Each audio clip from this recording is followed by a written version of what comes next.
मेरा नाम उसामा है। आज का lecture basically energy losses in transformer है। जैसे कि मैंने आपको पहले पिछले लेक्चर में बताया था कि एनर्जी लॉसेज इन ट्रांसफार्मर कैसे क्यों होते हैं, तो आज हम लोग देखें। इससे पहले हम ट्रांसफार्मर की डेफिनेशन कर लेते हैं जो हमने पहले भी की थी ताकि रिपीट हो जाए। Transformer is a device that transfer electrical AC power, AC electrical power from one circuit to another circuit without changing in frequency। ये आपको मैं बताया था कि इसकी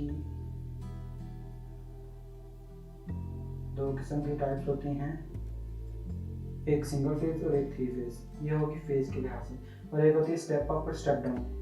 तो अगर हम इसको V1 कह दें, ये V2 वोल्टेज आ जाएंगे। अगर हम इधर अप्लाई किए तो वहाँ पे कुछ वोल्टेज आ जाएंगे। अगर ये N1 नंबर ऑफ टर्म्स हैं तो ये सेकेंड का नंबर ऑफ टर्म। इनके दरमियान इलेक्ट्रिकल कनेक्शन नहीं है, सिर्फ मैग्नेटिकली ये आपस में फ्लक्स को चेंज करते हुए यहाँ वोल्टेज प्रोड्यूस करा दें। इससे आगे हम चलते हैं। एनर्जी लॉसेज इन ट्रांसफार्मर, चार किस्म के मेन ट्रांसफार्मर में एनर्जी लॉस होते हैं। एक copper loss, iron loss, stray losses, dielectric loss. हम इसको देखेंगे ये कैसे कम और ज़्यादा हो सकते हैं, इनको कम कैसे कर सकते हैं और इंक्रीज तो ये होते हैं। तो हम इसको देखेंगे इसकी सेविंग हम कैसे कर सकते हैं। Copper losses, I² R losses. जैसे कि आपको पावर का मैं फार्मूला बताया था, ये होता है P पर।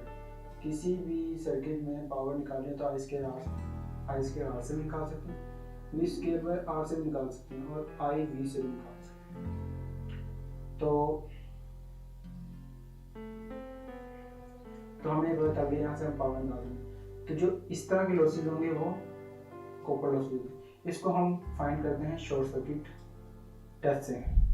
ट्रांसफार्मर को शॉर्ट कर दिया जाता है और वहाँ से हम इसकी पावर निकालते हैं और वहाँ से हम देखते हैं कितना लॉस है, कितने परसेंट लॉस है, इसको परसेंट में निकालते हैं। स्ट्रे लॉसेज होते हैं लीकेज मैग्नेटिक फ्लक्स। हमें जैसे आपको मैं भी यहाँ पर बताया, अभी जितना करीब होंगे और इसके दरमियान जितना डाइलेक्ट्रिक होगा, सारी चीज़ें मैटर करती हैं। जैसे कि स्ट्रे लॉसेज मैग्नेटिक लीकेज, जो एयर के साथ अब यहाँ पे तो ये सारी कोर है, यहाँ पे जितना फ्लक्स होगा वो तो यूजेबल है, यूजफुल हमारे लिए फ्लक्स है।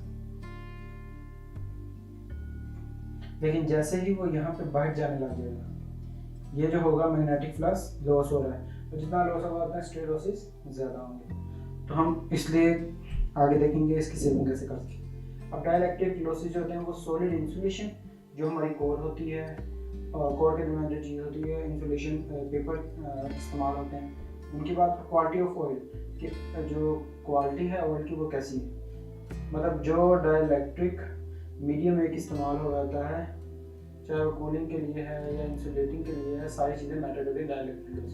जितना लॉस इंक्रीज होगा उतना जो है वो at the end total efficiency होगा ट्रांसफार्मर वो डिक्रीज हो जाएगी अगर ये ज़्यादा हो जाए। Iron losses mainly two parts में आगे डिवाइड होते हैं, हिस्टेरेसिस लॉसेज और एडी लॉसेज। अब आयरन लॉसेज ये कोर में होता है, जैसे कि आपको पहले बता चुका हूँ, ये वाइंडिंग में होता है। ये स्ट्रे लॉसेज मैग्नेटिक फ्लक्स जो लीक हो रहा है उसकी वजह से, और dielectric losses quality of oil और सॉलिड इंसुलेशन, और आयरन लॉसेज कोर के अंदर।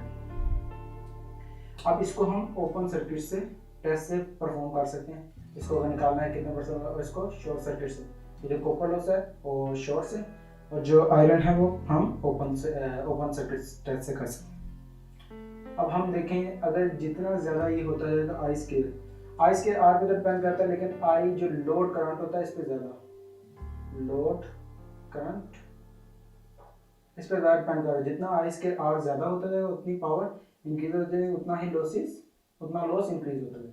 स्ट्रे लॉसेज, अगर लीकेज फ्लक्स हम कम करते जाएं, मेनली मतलब कोर है उसके अंदर ही हमारा मैक्सिमम फ्लक्स मूव करे, और अगर जितना हम इसको कम करेंगे जो लीक हो रहा है तो उतना हमारा स्ट्रे लॉस इंक्रीज होगा। अगर ये ज़्यादा होता जाएगा तो ये कम होता जाएगा।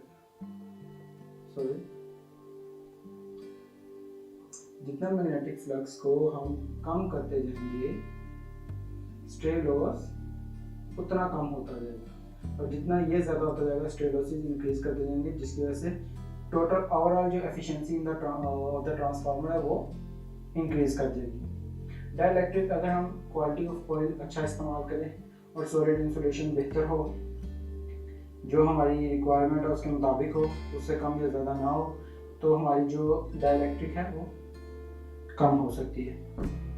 आयरन लॉसेस, ये हाइस्टेरेसिस लॉसेस और एडी लॉसेस, इन दोनों को कम कर हम ये चीज़ जो है आयरन लॉस, इसको भी कम कर सकते हैं। उम्मीद है आपको लेक्चर अच्छा लगा होगा और समझ आ गई होगी। अगर कुछ ना समझ आए तो कमेंट में बताएं। शुक्रिया फॉर वॉचिंग।